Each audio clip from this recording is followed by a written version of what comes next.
Hello bacha party, once again welcome to back in my YouTube channel, and in this lecture we discuss about the meter bridge of this chapter current electricity।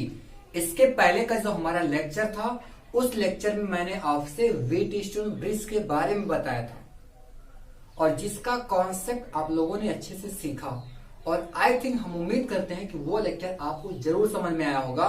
और students आप ये understand कर लीजिए कि अगर आपको metre bridge के बारे में पढ़ना है तो मीटर ब्रिज के बारे में पढ़ने से पहले आपको व्हीटस्टोन ब्रिज का कॉन्सेप्ट जरूर आना चाहिए, क्योंकि वो कॉन्सेप्ट आप सबके लिए बहुत इंपॉर्टेंट है। क्योंकि उस कॉन्सेप्ट को इसमें अप्लाई करेंगे तो कहीं ना कहीं देखा जाए वो कॉन्सेप्ट आप सबके लिए बहुत जरूरी है स्टूडेंट्स, ठीक है ना। और इस लेक्चर को आप पूरा लास्ट देखिएगा, मैं आपको मीटर ब्रिज का फील दूंगा, मीटर ब्रिज क्या होता है, कैसे ये काम करता है, इसका पर्पज क्या होता है, इन सब के बारे में क्या करेंगे, डिस्कस करेंगे। ओके स्टूडेंट्स, लेकिन मैं आपसे रिक्वेस्ट करना चाहता हूं कि अगर आप चैनल को हमारे पहली बार विजिट कर रहे हैं तो प्लीज सब्सक्राइब करना मत भूलिए और बेल आइकन को प्रेस कर दीजिएगा, जिससे इस चैनल के जितने भी लेक्चर हैं उनका नोटिफिकेशन आपको लगातार मिलता रहे। और इस लेक्चर को आप बिल्कुल वॉच करिए, दोस्तों के साथ शेयर करिए और हाँ, लाइक करना मत भूलिएगा, कमेंट करके आप अपना फीडबैक दीजिए कि लेक्चर आपको कैसा लगा। Okay students, so let's see this class and discuss about the metre bridge. देखिए मीटर ब्रिज क्या होता है। जब व्हीटस्टोन ब्रिज बना तो व्हीटस्टोन ब्रिज में आया क्या था कि हम अननोन रेजिस्टेंस, आपको पता है कि व्हीटस्टोन ब्रिज में क्या होता था, 4 रेजिस्टेंस होते थे और उनको कह सकते हैं कि एक इस टाइप के शेप में सेट कर देते थे, जिसको कहते हैं क्वाड्रेटर के फॉर्म में। 4 रेजिस्टेंस था P Q R N S, तो वहां पे S इक्वल टू अगर निकाले थे जब हम, आपको पता होगा, या फिर R इक्वल टू निकाले थे तो R इक्वल टू कितना आया था, S P अपॉन Q। तो ये था हमारा फॉर्मूला, या फिर इसी को हम ऐसे भी सेट कर सकते थे, P upon Q is equal to R upon S। ये फॉर्मूला हमारा था व्हीटस्टोन ब्रिज में। तो व्हीटस्टोन ब्रिज का यूज इसमें भी है, बट ये कब होता है, P upon Q equal to R upon S, जब हमारा ब्रिज बैलेंस हो जाता है। जब आपका ब्रिज बैलेंस हो जाता है, बैलेंस का मतलब ये होता है कि जब गैल्वेनोमीटर में कोई डिफ्लेक्शन शो ना करे। अगेन रिपीट मैं समझा दे रहा हूं, अभी से आप समझ जाइए कि बैलेंसिंग पॉइंट का मतलब ये होता है, बैलेंस का मतलब ये होगा कि जब आपके गैल्वेनोमीटर में जीरो डिफ्लेक्शन आए, तो जब गैल्वेनोमीटर में जीरो डिफ्लेक्शन हो जाएगा, इसका मतलब वो सब प्रोसेस क्या हो गया, पूरा का पूरा बैलेंस हो गया, हमारा ब्रिज क्या हो गया था, बैलेंस हो जाता है स्टूडेंट्स। तो इसका जो मीटर ब्रिज होता है डियर, इसको मैं हैंड से रिमूव कर दे रहा हूं। जो हमारा मीटर ब्रिज होता है, इसका मेन पर्पस क्या, by this bridge we can calculate the resistance of unknown wire. मैं आपको एक वायर दे दूं, एक पतला सा तार दे दूं और कहूं चलो इसका रेजिस्टेंस चेक करो, आप ऐसे नहीं बता पाएंगे, आपको करंट फ्लो कराएंगे वगैरह वगैरह। लेकिन अगर आपके पास मीटर ब्रिज है, आपके पास अगर मीटर ब्रिज का प्रैक्टिकल भी होता है, प्रैक्टिकल बहुत इंपॉर्टेंट है यार, इसलिए बहुत ध्यान से कॉन्सेप्ट को समझिए। मीटर ब्रिज क्या होता है, मीटर ब्रिज की सहायता से, मीटर ब्रिज की मदद से अगर आपको मैं एक वायर दे दूं, एक तार दे दूं, उस तार के रेजिस्टेंस को आप आसानी से कैलकुलेट कर सकते हैं। जैसे आप घरों में कॉपर वायर होता है ना, उसका रेजिस्टेंस आप नहीं पता पाते हैं, लेकिन अगर आपके पास मीटर ब्रिज हो गया तो आप उसके रेजिस्टेंस को आसानी से गेट कर सकते हैं। तो dear what is this metre bridge? Metre bridge is a kind of a electric circuit by which we get the resistance of unknown wire. जो आपके पास एक अलग टाइप का रेजिस्टेंस रहता है, जो अलग टाइप का तार रहता है, उसका रेजिस्टेंस आप आसानी से निकाल सकते हैं। Okay, so it works under the principle of Wheatstone bridge. इसका जो प्रिंसिपल होता है वो वास्तव में व्हीटस्टोन ब्रिज के ही बेस्ड पे होता है। इस पे व्हीटस्टोन ब्रिज पे क्या होगा, व्हीटस्टोन ब्रिज पे ही क्या करता है, ये काम करता है। अब देखिए, अगर इसको मैं सभी लैंग्वेज को राइट करूं, इसका कंस्ट्रक्शन पूरा राइट करूंगा, फिर इसके बाद वर्किंग प्रोसेस इसका राइट करूंगा, तो शायद बहुत बड़ा हो जाएगा, that is not possible. But understand to concept of the metre bridge, then you can get the language. आप अपने लैंग्वेज को बना के राइट कर सकते हैं, 100% आपको समझ में आएगा। बस आप फिजिक्स के कॉन्सेप्ट को फील करिए, फिजिक्स से इसकी मोहब्बत करिए, तो आपको लैंग्वेज की प्रॉब्लम नहीं होगी। बस आप कॉन्सेप्ट को समझ में आ गए तो मेन पॉइंट को आप नोट कर लीजिएगा और इसके बाद उसके लैंग्वेज को भी आप राइट कर लीजिएगा अपनी तरह से बना करके, ठीक है ना। सो इसमें देखो इसका कंस्ट्रक्शन कैसे होता है। जो मीटर ब्रिज होता है हमारा किस पे काम करता है, व्हीटस्टोन ब्रिज पे। इससे भी आगे सकते हैं, अननोन वायर का रेजिस्टेंस आसानी से निकाल सकते हैं। इसका कंस्ट्रक्शन क्या होता है, देखिए सबसे पहले इसमें क्या होता है, इसमें क्या होता है, सबसे पहले एक लॉन्ग वायर होता है, वो 1 मीटर का होता है। इसके पास क्या होता है, 1 मीटर लॉन्ग वायर होता है, नाइक्रोम का बना होता है, निकिल एंड क्रोमियम, नाइक्रोम का बना रहेगा। ठीक है, यहां पे इसको मैं फिगर बना के दिखाता हूं। देखो सबसे पहले इसमें क्या होता है कि दो एल टाइप की स्ट्रिप होती है। किस टाइप की? L type. थोड़ा सा छोटा बनाएंगे इस टाइप से। दो एल टाइप की स्ट्रिप होती है इस तरीके से, जैसा आप देख रहे हैं बिल्कुल इसी तरह।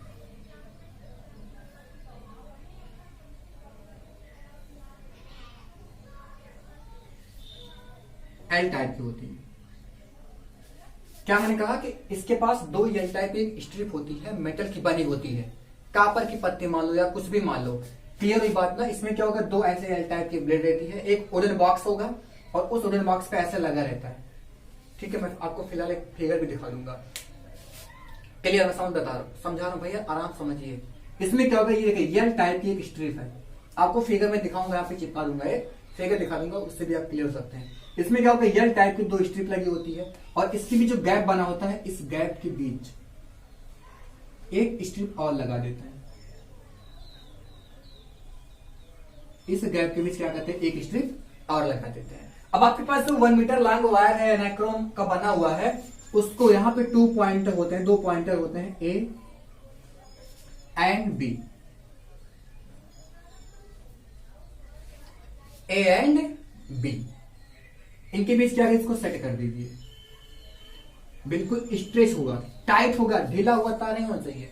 वायर्स होगा, स्ट्रेच होगा between point A and B. जो 1 मीटर, ध्यान समझिए, इसमें क्या होता है, दो टाइप की स्ट्रिप होती है एल साइज की, उनके बीच गैप रहता है, गैप के बीच एक डाल देते हैं, आपको फिगर दिख रहा होगा ऊपर। और 1 मीटर लॉन्ग वायर जो निकले क्रोमियम का बना होता है, एलॉयस का बना होता है, उसको हम क्या करते हैं, इसके बीच में ऐसे सेट कर देते हैं। बिल्कुल कसा हुआ रहेगा, तना हुआ रहेगा, ढीला तार नहीं, लूज तार नहीं रहता। ठीक है ना, इतना कर देते हैं। अब इसके बाद क्या होता है कि यहां पे आपके पास यहां पे 3 पॉइंट बने होते हैं, किसी भी इंस्ट्रूमेंट को सेट करने के लिए 3 पॉइंट बने होते हैं। अच्छा एक बात बताना भूल गया, इसको स्लाइड वायर ब्रिज भी कहते हैं, आपको अभी बताऊंगा, स्लाइड वायर ब्रिज। और यहां पे एक पॉइंट बना होता है, यहां पे भी एक पॉइंट बना होता है। इस पॉइंट के बीच, इस दोनों पॉइंट के बीच एक रेसिस्टेंस बॉक्स हम सेट करते हैं।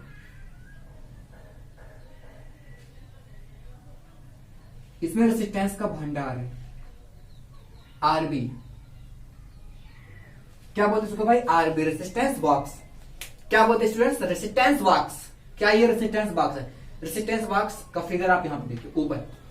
जो रेसिस्टेंस बॉक्स होता है उसमें रेसिस्टेंस होते हैं, कई रेसिस्टेंस लगे होते हैं, उसके ऊपर ढेर सारे प्लग लगे होते हैं। जिस प्लग को आप ओपन कर लेंगे, सपोज दैट 1 ओम का ओपन कर दिए, तो इसके भी कई तरह के आते हैं, एक का 1 to 20 से 1000 तक की आता है, बहुत बड़े बड़े रेंज के आते हैं ना। तो मैं एक छोटा सा प्रारूप आपको फिगर की मदद से दिखा रहा हूं। यहाँ पे आप किसी एक प्लग को, किसी एक नोब को उठा लेंगे, तो इसका मतलब जैसे 10 ओम है, 10 ओम से आप नोब को उठा लिए, तो इसका मतलब यहाँ पर रेसिस्टेंस हमारा कितना हो गया, 10 ओम। यहाँ पर रेसिस्टेंस कितना हो गया, 10 ओम। और यहां पे हम क्या करते हैं, उस वायर को जोड़ देते हैं, उस वायर को जोड़ देते हैं जिसका रेसिस्टेंस आपको निकालना है। ये क्या, अननोन रेसिस्टेंस। क्या डियर, ये अननोन रेसिस्टेंस, इसका नाम दे सकते हैं यस। यहां पे जो रेसिस्टेंस निकाला गया आर, आर सबको एक रेसिस्टेंस में निकाल दिया आर। अब यहां पे भी एक बना रहता है, क्योंकि अभी आपको सेल लगाना है। यहां से ऐसे कनेक्ट कर, तो सेल से प्लस माइनस प्लस माइनस, यहां पे की, यहां पे करंट कंट्रोलर भी लगा सकते हैं, कोई दिक्कत नहीं होगा, बट कोई खास ज्यादा मतलब नहीं होता है यहाँ पे करंट कंट्रोलर का। RH ये सेल भी कर सकते हैं। यहां पे फिलहाल बैटरी दिख रहा है,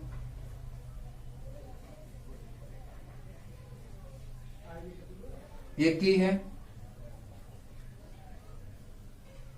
RH, वेरिएबल रेजिस्टेंस इसको बोलते हैं, वेरिएबल रेजिस्टेंस। अगेन रिपीट, तो इसकी कंस्ट्रक्शन समझ में आए। एल टाइप की क्या होती है, दो स्टेप होती है, इनके बीच एक स्टेप और होता है।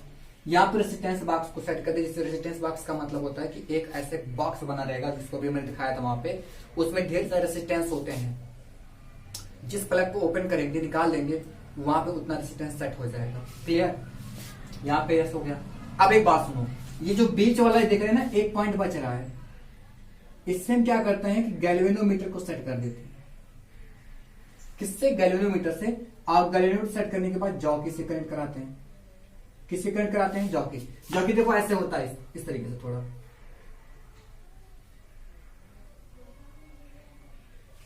जैसे ये पेन देख रहे हैं ना, पेन एकदम जॉकी की तरह है। जो देख रहे हैं, जिससे मैं राइट कर रहा हूं, ये जो पेन है ऐसे है, इसका क्या है? ये प्लस हो गया, ये माइनस हो गया, प्लस हो गया, क्या हो गया? माइनस हो गया। अब इसको ऐसे हम यहाँ का जो वायर रहेगा इसको सेट कर देंगे, यहां से वायर निकलेगा इसको सेट कर देंगे, और फिर इसमें क्या करते हैं? इसको वायर पे ऐसे स्लाइड करते हैं। स्लाइड करते इसमें क्या चेक करते हैं? डिफ्लेक्शन। और हमें क्या करना होता है, मैं आपको उसका वर्किंग, इतना पूरा फिगर हो गया, अब इसका मैं वर्किंग प्रोसेस समझाता हूं।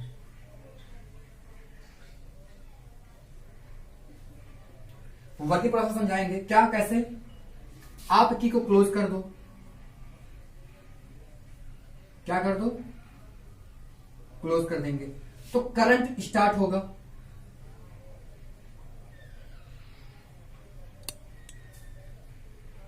क्या होगा डियर? करंट स्टार्ट होगा। जब इसको ओपन टैप कर देंगे तो करंट स्टार्ट होगा। अब ध्यान सुनिए, अब इसको आप उठाएंगे तो यहां पे टच करेंगे, इसको यहां पे टच करेंगे तो इसमें डिफ्लेक्शन इस तरफ देगा, यहां पे टच करेंगे डिफ्लेक्शन इस तरफ देगा। अगेन रिपीट, बहुत कंसंट्रेट होगा, समझिए। जब गैल्वेनोमीटर के इस जॉकी को यहां पे टच करोगे, डिफ्लेक्शन इधर आया, इधर आ गया, और जब यहां पे टच करेंगे डिफ्लेक्शन कहां आएगा? इस तरफ। इसका मतलब बीच में देखो, यहां पे टच करने पर इधर आ रहा है, यहां पे टच इधर, इसका मतलब बीच में एक पॉइंट ऐसा होगा जहां पे इसमें कोई डिफ्लेक्शन नहीं आएगा। इसमें कोई डिफ्लेक्शन आने का मतलब क्या है कि इसमें कोई करंट फ्लो नहीं होगा। तो उस कंडीशन में हमारा ब्रिज क्या होगा? बैलेंस हो जाएगा। उस कंडीशन में क्या होगा? हमारा ब्रिज बैलेंस हो जाएगा। तो क्या करना पड़ता है? जॉकी को ऐसे टच कराओ, टच कराओ, टच कराओ, टच कराओ, एक लेंथ होगा, और उस लेंथ पर इसमें कोई करंट फ्लो नहीं होगा। तो हम सपोज कर लेते कि वो जो लेंथ है एल है, और जब ये एल है तो इस यल लेंथ में, यल लेंथ जो है इसको हम बोलते हैं बैलेंसिंग लेंथ।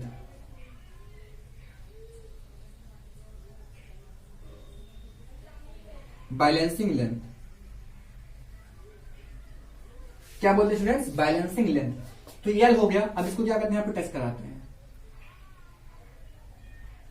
टच करा दिए। तो यहां पे टच कराने के बाद आप क्या देख रहे हैं? अब आप समझिए, यहां पे देख रहे हैं कि गैल्वेनोमीटर में कोई डिफ्लेक्शन नहीं आया। गैल्वेनोमीटर में कोई डिफ्लेक्शन नहीं है, इसका मतलब ये हमारा एक ब्रिज बन गया। ब्रिज कैसे बना?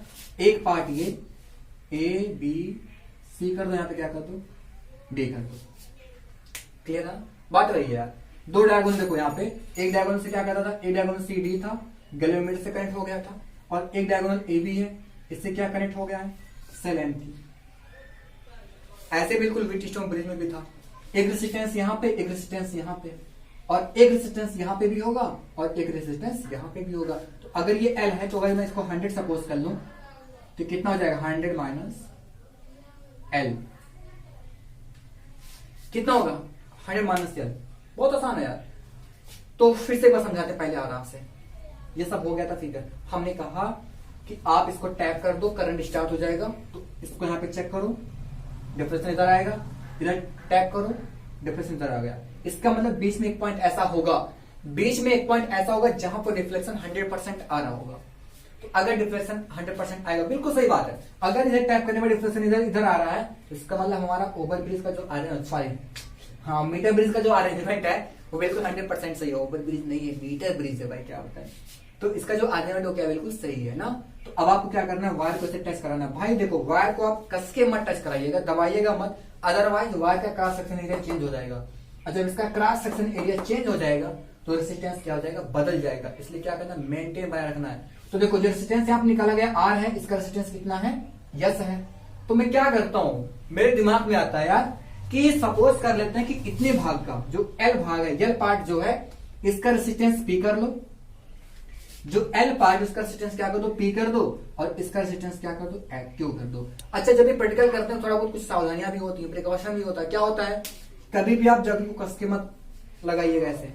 अगर कस के दबा देंगे तो वायर गर्म हो जाएगा, या कह सकते हैं वायर का क्रॉस सेक्शन, सॉरी गर्म नहीं, वायर का क्रॉस सेक्शन एरिया। अरे भाई, अगर मैं किसी को दबा दूंगा तो पिचक भी सकता है ना, दब भी सकता है, प्रेस भी हो सकता है, इसकी साइज चेंज हो जाएगी। और जब इसका क्रॉस सेक्शन एरिया चेंज होगा तो रेजिस्टेंस का भी चेंज हो जाएगा, रेजिस्टेंस भी काफी चेंज हो जाएगा। अगली बात भैया, जब काम कर रहे हो तभी आप इसको टैप करो, काम नहीं करो इसको निकाल दो, काम करो टैप करो, काम नहीं करो निकाल दो, ठीक है ना। तो ये काम करना पड़ेगा आपको, प्रैक्टिकल में करना पड़ेगा, इसलिए मैं समझा रहा हूं, अंडरस्टैंड करिए बिल्कुल, बीच में स्किप मत करिए। तो करंट आप लगातार फ्लो मत करो, नहीं भाई तार है गर्म हो सकता है और इस जगह से गर्म नहीं होगा, आप उससे हाथ को सेक सकते हैं, ऐसा नहीं। बट हाँ भाई करंट फ्लो होगा बिल्कुल 100% है भाई, थोड़ा ना कुछ ना कुछ तो हीटिंग इफेक्ट होगा, और जब हीटिंग इफेक्ट होगा तो आपको पता है रेजिस्टेंस क्या होगा, चेंज हो जाता है, रेजिस्टेंस भी क्या होगा, बढ़ेगा। तो ओके डियर स्टूडेंट्स, अब इसका मैं फार्मूला बताता हूँ कि किस फार्मूले से इसका रेजिस्टेंस निकाल सकते हैं।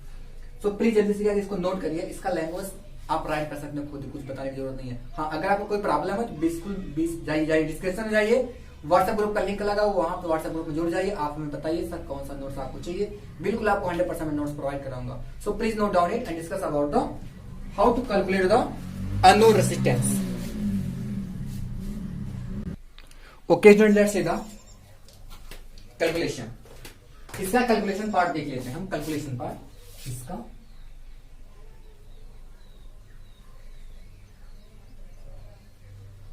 कैलकुलेशन हम ऐसा सपोज कर, इसका जो बैलेंसिंग पॉइंट है वो L सेंटीमीटर पे, बैलेंसिंग पॉइंट कितने सेंटीमीटर पे, L सेंटीमीटर पे, कहां से, 0 एंड से, भाई 0 1 2 3 ऐसे तो आएगा। तो हम इतने पार्ट का रेजिस्टेंस निकाल रहे हैं P इक्वल टू, आपको पता है कि रो इक्वल टू होता है R या पानी, R या पानी, तो यहां से R इक्वल टू क्या हो जाएगा, rho L upon A, R equal to क्या हो जाएगा, रो L अपान A। तो R क्या है, P है, P equal to rho L upon A, length हो गया। अब ऐसे इसका क्या हो जाएगा, Q equal to rho, but L के प्लस पे क्या हो जाएगा 100 माइनस L की जगह पे क्या होगा 100 माइनस L, तो 100 माइनस L अपान A। अब आपको पता है P अपान Q कर दो, क्या कर दो, P को Q से डिवाइड करो, क्या आएगा L अपान 100 माइनस L। अब आपका व्हीटस्टोन ब्रिज का फार्मूला क्या कहता है कि sir P upon Q is equal to R upon S। तो जो रेजिस्टेंस का फार्मूला है P upon Q equal to R upon S, इसी में क्या करना है, राइट करना है। तो अब मैं ब्रिज को इरेज कर दे रहा हूं स्टूडेंट्स, इसका कोई काम नहीं लग रहा है, तो इसको मैं इरेज कर दे रहा हूं और अब देखते हैं। सो P अपान Q कितना है, L upon 100 minus L is equal to R upon S। तो अब यहां पे S इक्वल टू क्या हो जाएगा, R, S इक्वल टू क्या हो जाएगा, R 100 माइनस L अपान L। ये वही फार्मूला है, आपको L तो पता ही रहेगा, L क्या रहेगा पता रहेगा, बैलेंसिंग लेंथ आपको पता रहेगा। या कुछ लोग ऐसे इसको दूसरी तरीके से भी कर सकते हैं, इसको ऐसे भी करते हैं, R upon S is equal to L upon 100 minus L।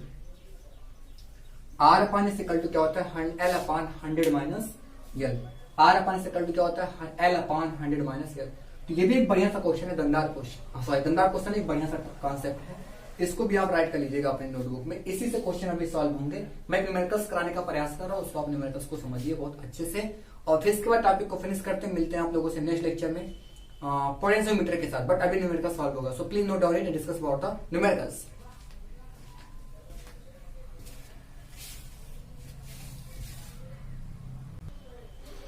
तो इसमें जो मैं क्वेश्चन लिया, आपको पता है कि मैं जो न्यूमेरिकल्स लेता हूं वो हमेशा बोर्ड का न्यूमेरिकल लेता हूं, ठीक है, जिससे आपके जो आप कभी भी आप जब लास्ट में एग्जाम की तैयारी करेंगे, आपके पास आंसर पेपर होगा, तो वहां पे क्वेश्चन देखेंगे तो आपको क्वेश्चन मिलेगा, इसलिए मैं बोर्ड का क्वेश्चन हमेशा सेलेक्ट करता हूँ। देखिए कह रहा है कि 1 मीटर ब्रिज में जो नल पॉइंट था वो कितने सेंटीमीटर पे है, 60 सेंटीमीटर पे है, ये नल पॉइंट है, ये केस 1 है। तो केस 1 में देखिए यहां से केस 1 आपको पता R upon S equal to L upon 100 minus L। तो L कितना 60 और 100 माइनस L कितना हो जाएगा 40। ये हो गया क्लियर, इक्वेशन फर्स्ट कर दो। अब केस 2 कह रहा है कि अगर मैं 5 ओम को किसके साथ जोड़ दूं, S के साथ, किसमें, सीरीज में, अगर 5 ओम रेजिस्टेंस को S के साथ सीरीज में जोड़ा गया तब क्या होगा, R अपान S की जगह पे S प्लस 5 हो जाएगा। और अब ये नल पॉइंट कितने में मिलता है 50 पे, तो ये ऊपर L अपान 100 माइनस L खत्म हो गया, ये भी खत्म और ये भी खत्म, और ये इक्वेशन सेकंड से डिवाइड कर दो भाई, तो R upon S upon R upon S plus 5 is equal to 6 upon 4 upon 5 upon 5। R क्या हो गया खत्म, ये कहां जाएगा ऊपर, तो यहां पे आप आ गया S plus 5 upon S is equal to 6 upon 4, 6 upon 4। So 2 3 जा 6, सॉरी 2 2 जा 4, 2 3 जा 6, तो यहां पे मल्टीप्लाई कराओ 2s प्लस 2 5 जा 10 इज इक्वल टू 3s। तो यहां पे s इक्वल टू कितना आ गया 10 ओम। जब s की वैल्यू आ गया आप यहां से r की वैल्यू निकाल सकते हैं। जब s आ गया r की वैल्यू निकालो, कैसे निकालोगे, r now r upon s कितना है 10 इज इक्वल टू 6 अपॉन 4, तो 10 6 जा 60, 60 अपॉन 4 तो 15 आ गया। सो r इक्वल टू 15 ओम। बस देखो आंसर आ गया। तो आसान से क्वेश्चन देखो, कभी कभी क्वेश्चन पैरेलल में आ जाएगा यहाँ पे, तो यहाँ पे जब पैरेलल में आ जाएगा तो यहाँ पे कुछ अलग तरीके से होगा ना, ऊपर मल्टीप्लाई नीचे ऐड। आपको पैरेलल कॉम्बिनेशन ऑफ रेजिस्टेंस में बताया हूं, इसलिए बताने की कोई जरूरत नहीं, आपको पता भी है। तो कभी कभी सीरीज में आएगा, कभी कभी पैरेलल में आएगा, तो इसी टाइप के क्वेश्चन एग्जाम में पूछे जाते हैं, जो एक आसान सा क्वेश्चन होता है जिसको आपको थोड़ा सा माइंड लगा के चलना होता है और आसानी से वो क्वेश्चन आ जाता है। तो स्टूडेंट्स इसी प्रकार से आप न्यूमेरिकल्स को ट्राई करिएगा। न्यूमेरिकल्स में इसलिए कम लगवा रहा हूं इन दिनों क्योंकि टाइम थोड़ा ज्यादा नहीं मिल रहा है, और इसके बाद और भी प्रोसेस है, थोड़ा बोर्ड भी छोटा है ना, इसलिए दिक्कत हो रही है। बट हाँ, आप हमारे ग्रुप में जुड़े, न्यूमेरिकल्स का भंडार मैं आपको दूंगा वहां पे। ओके स्टूडेंट्स, तो मिलते हैं आप लोगों से नेक्स्ट लेक्चर में, और आप लोग स्वस्थ रहिए, व्यस्त रहिए, मस्त रहिए, दोस्तों के साथ लिंक को शेयर करते रहिए, चैनल के बारे में बता दिए, चैनल को सब्सक्राइब जितना ज्यादा से ज्यादा हो सके, स्टेटस वगैरह लगाइए, फेसबुक पे शेयर करिए, फलाने बहुत ऐसे प्लेटफॉर्म है जहां से आप इसको शेयर कर सकते हैं। Thank you.